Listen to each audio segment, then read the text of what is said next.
Records are meant to be broken. Records ఉన్నవే పగలగొట్టడానికని చాలామంది అంటూ ఉంటారు. కానీ కొన్ని రికార్డులుంటాయి. ఆ రికార్డులు ఎంత ట్రై చేసినా బ్రేక్ అవ్వవు. అలాంటివి మహేష్ గారివి కొన్ని 3 రికార్డులున్నాయి. అవి ఎప్పటికి కూడా బ్రేక్ అయితే అవ్వవు. అవేంటో తెలుసుకునే ముందు ఎప్పటికోసం మన ఛానల్ ఎవరైనా సబ్స్క్రైబ్ చేసుకోకపోతే వెంటనే మన ఛానల్ సబ్స్క్రైబ్ చేసుకోండి. ఇంకా లేట్ చేయకుండా మనం టాపిక్‌లోకి అయితే వెళ్ళిపోదాం. ఫాస్టెస్ట్ 100K లైక్డ్ సాంగ్ అంటే 1,00,000 లైకులు అతి తక్కువ టైంలో తెచ్చుకున్న సాంగ్ ఏదైనా ఉందంటే టాలీవుడ్లో నెంబర్ 1 స్థానంలో కళావతి ఉంది. ఈ రికార్డ్ ఇప్పటికైతే బ్రేక్ ఇవ్వలేదు. ఇక సెకండ్ రికార్డ్ వచ్చేసరికి most liked song in 24 hours 24 గంటల్లో అత్యధిక లైకులు సంపాదించుకున్న సాంగ్. ఇది కూడా నెంబర్ 1 పొజిషన్లో ఉన్న మూవీ.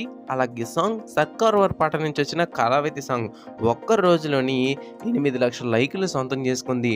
మిగిలిన సాంగ్స్ అన్నీ కూడా 7 లక్షలు 6 లక్షలు తెచ్చుకోవడానికి చాలా కష్టపడుతున్న టైంలో కళావతి ఏకంగా 8 లక్షలు సొంతం చేసుకుంది. ఇంకా ఈ విషయం పక్కన పెడితే ఇంక మూడో రికార్డు వచ్చేసరికి 24 గంటల్లో ఎక్కువ వ్యూస్ తెచ్చుకున్న సాంగ్. ఇది కూడా మహేష్ గారి దగ్గరే ఉంది. కాకపోతే ఇది సర్కార్ వారి పాట కాదు, గుంటూరు కారం. దమ్ మసాలా సాంగే టాలీవుడ్లోని ఒక్క రోజులో ఎక్కువ మంది చూసిన సాంగ్. ఎంత అంటే 17.4 మిలియన్ వ్యూస్ సంపాదించుకుంది కేవలం ఒక్క రోజులోనే. ఈ 3 రికార్డులు ఎప్పటికొచ్చి బ్రేక్ అవ్వలేదు. మీకు బోనస్గా ఇంకొక యూనిక్ రికార్డు కూడా అయితే చెప్తాను. అదేంటంటే 24 గంటల్లో ఎక్కువ వ్యూస్ తెచ్చుకున్న సాంగ్స్ ఏంటి, టాప్ 4 చూద్దాం.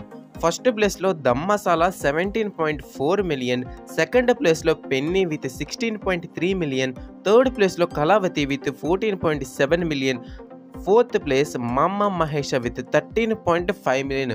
మనకి టాప్ 4 కూడా మహేష్ గారివే ఉన్నాయి.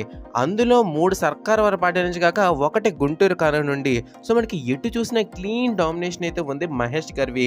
మరి నెక్స్ట్ వచ్చే రాజమౌళి గారి మూవీ తోటి ఈ రికార్డ్స్ని బ్రేక్ చేస్తారా లేదా, లేకపోతే వేరే హీరో ఫ్యాన్స్ బ్రేక్ చేస్తారా, మనం వేచి చూడాల్సి అయితే ఉంటుంది. సో అదే వాళ్ళ అప్డేట్ అన్నమాట. Thank you for watching the video. జై హింద్.